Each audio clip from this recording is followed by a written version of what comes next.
तो बुद्ध के ज़माने में कुछ लोग घूमते रहते, घुमक्कड़ मतलब मेंडिकेंट, जो सत्य की तलाश में घूमते थे, ध्यान करते थे और एक तरह से भिक्षु का जीवन जीते थे। ऐसे बहुत लोग होते थे, सिर्फ बुद्ध की परंपरा के नहीं, मतलब और बहुत सारी परंपराएं थी। तो ऐसे ही एक बार एक घुमक्कड़, एक मेंडिकेंट बुद्ध के पास आए और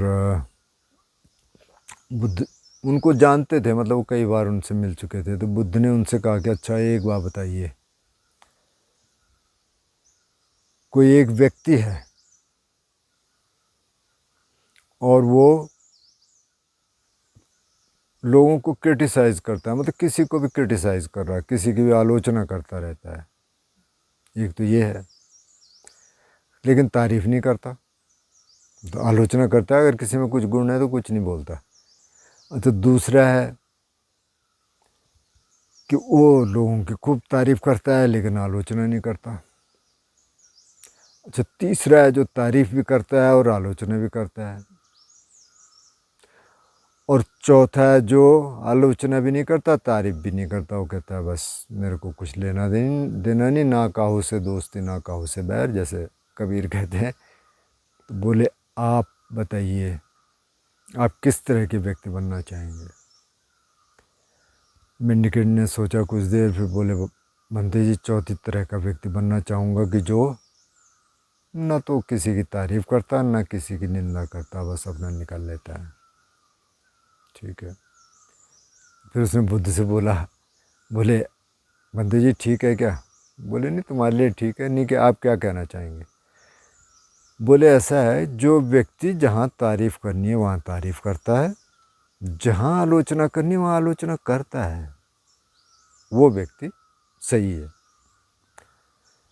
ठीक है, लेकिन अब आलोचना कैसे करनी है, यानी किसी की कमियाँ निकालता है, आलोचना का मतलब यही हुआ। तो फिर उस पर बुद्ध बोलते हैं कि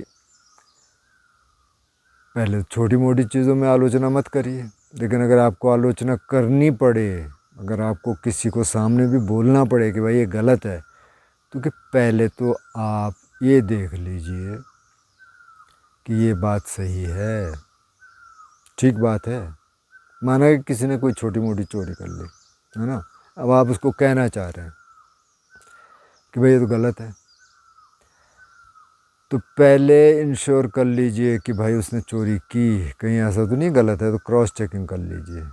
कर लिया आपने, अब ये देखना है कि कहाँ बोलना है।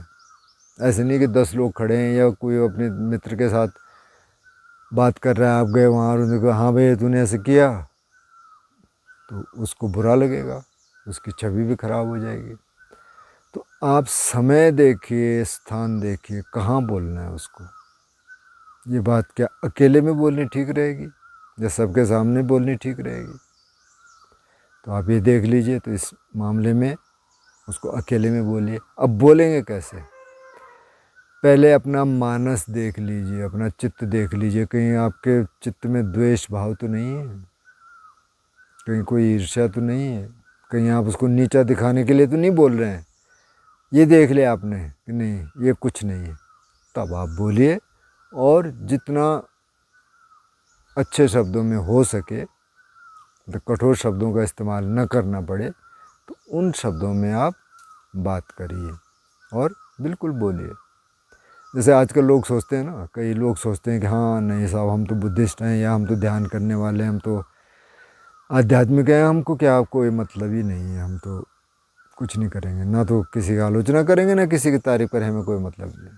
बुद्ध ऐसा नहीं कहते। वो कहते हैं नहीं, जहाँ आलोचना करनी पड़े करिए, लेकिन इन कसौटियों पर देख लीजिए।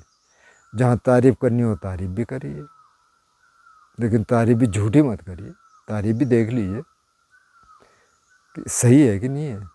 पता चला आपने तारीफ़ कर दी, दूसरा तो एकदम फूल के कुप्पा हो गया, अब पता चल रहा कि वो तो किसी को समझ ही नहीं रहा। तो ऐसे भी ना हो।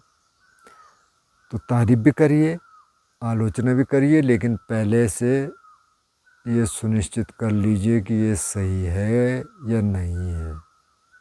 एक बार ये भी कहते हैं कि अगर किसी की तारीफ़ करनी हो तो तो कोई बात नहीं, थोड़ी बहुत बड़ा चढ़ा के भी हो जाए तो कोई दिक्कत नहीं है, ज़्यादा नहीं।